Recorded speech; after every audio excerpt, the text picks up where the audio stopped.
चौधरी अकबर कासमी साहब मुखातब थे। कॉन्फ्रेंस के ग़ज़ो-ग़ायत और अक़रार व मक़ासिद पर गुफ्तगू कर रहे थे। तारीख के हवालों से, तहरीक आज़ादी के ताल्लुक से बहुत सारी बातें आपने की। माजी के झरोकों में झांकना बहुत बेहतर बात है।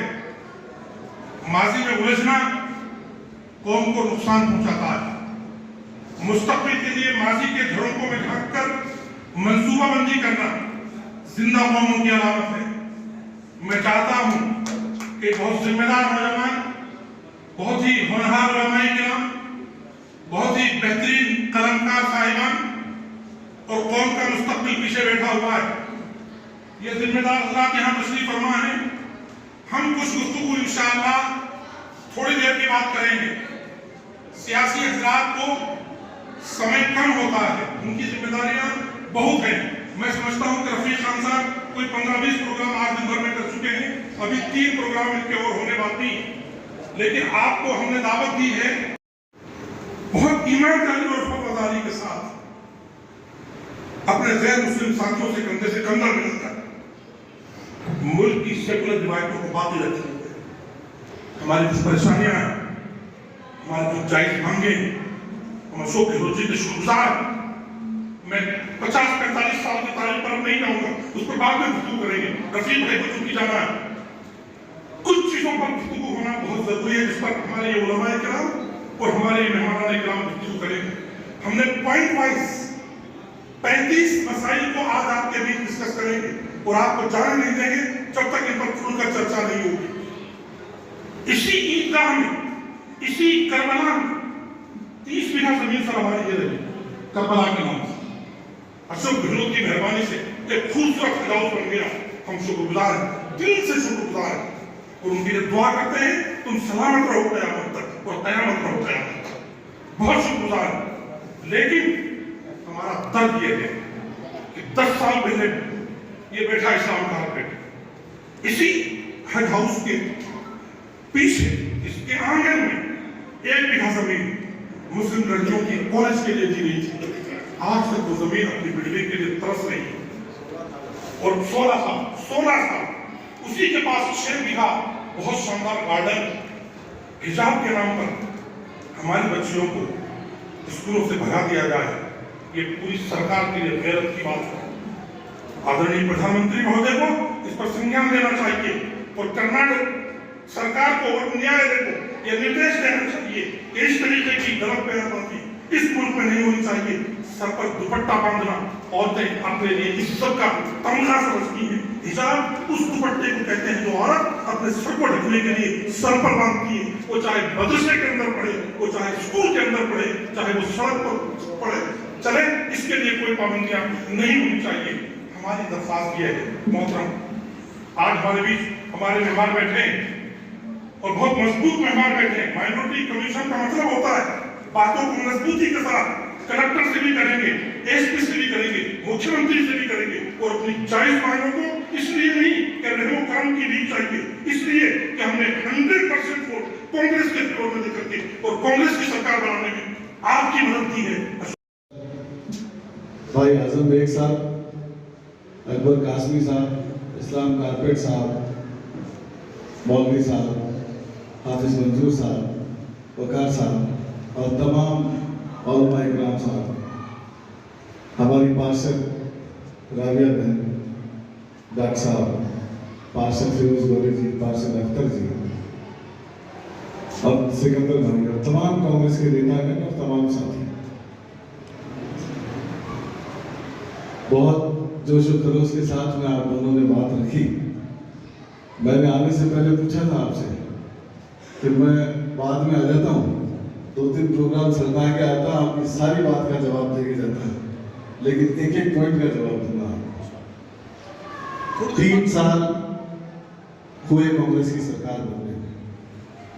आपने कहा कि राजस्थान में माइनॉरिटी की आवाज उठनी चाहिए।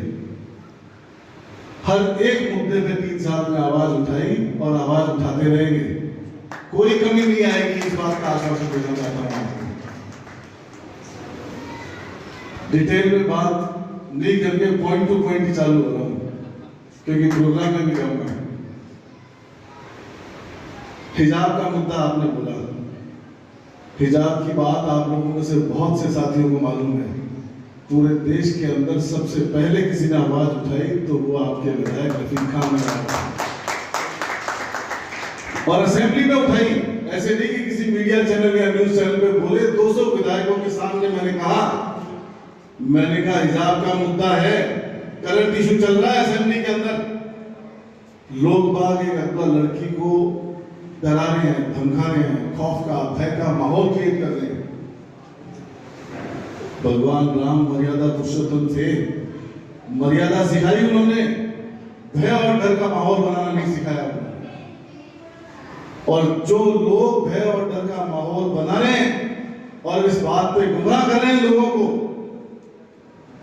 जिस आदमी का नाम लेके, जिस भगवान का नाम लेके डरा रहे हैं, उन्होंने अपने आदर्शों के लिए रावण से लड़े। ये रावण बन के आम आदमी से लड़ रहे हैं। एक दिन इनका अंत भी रावण की तरह हो। और एक बात का और एश्योरेंस आपको दे दूं, हिजाब की पाबंदी न राजस्थान सरकार ने लगाई है और न लगाएगी। इस बात का आपको एश्योरेंस देना चाहता हूं।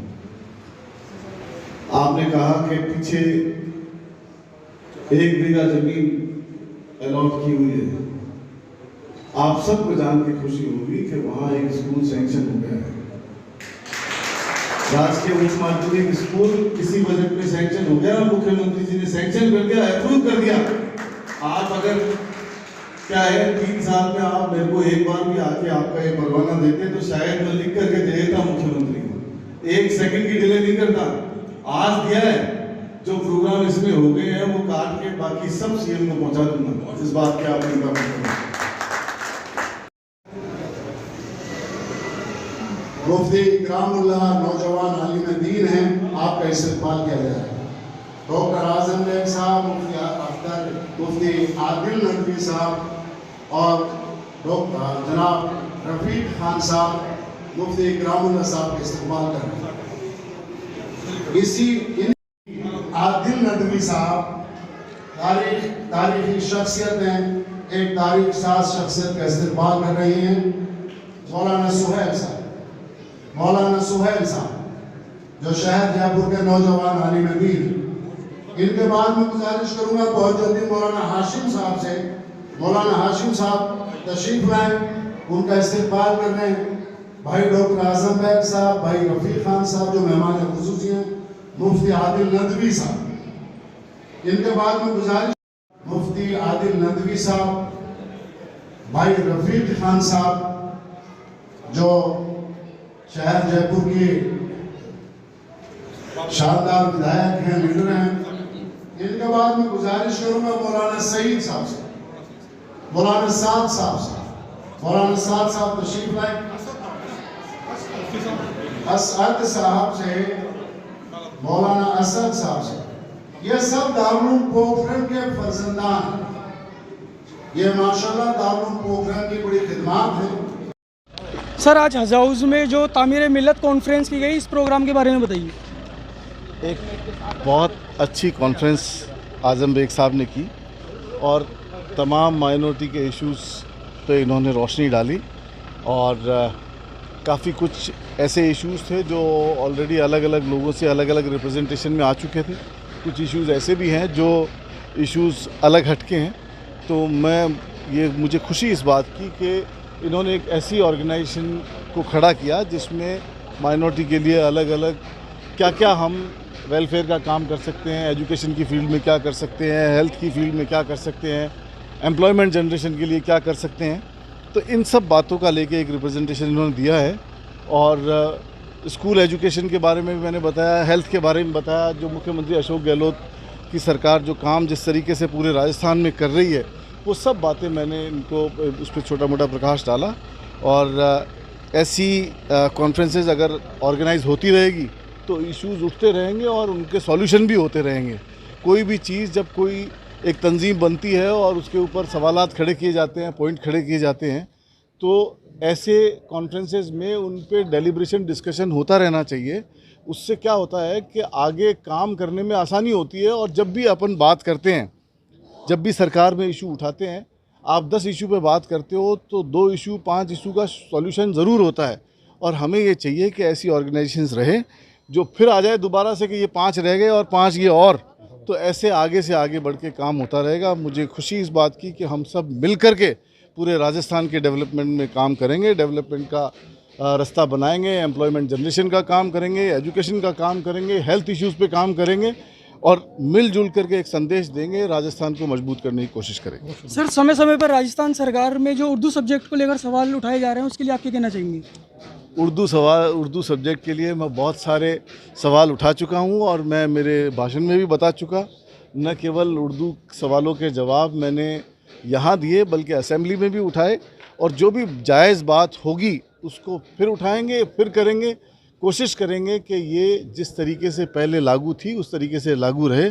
उर्दू एक बहुत अच्छी ज़बान है और पहले एजुकेशन सिस्टम में रही है और उसी तरीके से एजुकेशन सिस्टम में रहे। ये इस बात पे हमने डिस्कशन किया और कोशिश करेंगे कि उसी तरीके से लागू रहे और कैसे इसको वापस से मेन स्ट्रीम में लाया जाए, इस पे भी काम किया जाएगा। ओके, हेल्पलाइन न्यूज़ में आपका स्वागत है। इस वक्त हम मौजूद हैं राजधानी जयपुर के करबला स्थित हज हाउस में, जहां पे तामीर मिल्लत कॉन्फ्रेंस का आयोजन किया गया है। इसमें मुख्य अतिथि के तौर पर जनाब रफ़ीक खान साहब ने शिरकत की और ख़ास हेल्पलाइन न्यूज़ से बातचीत की। इसमें सारे जो भी मामलात हैं उन पर तवज्जो दी गई, पॉइंट टू पॉइंट सारी बातें रखी गई हैं और आश्वासन दिया गया है कि उन सभी बातों पर गौर किया जाएगा। सीएम से बात की जाएगी, उनको चिट्ठी लिखी जाएगी, जैसा भी होगा उनसे बतौर कोशिश ये काम ज़रूर किया जाएगा। कैमरामैन महफूज कुरैशी के साथ आमिर बेग, हेल्पलाइन न्यूज़ जयपुर।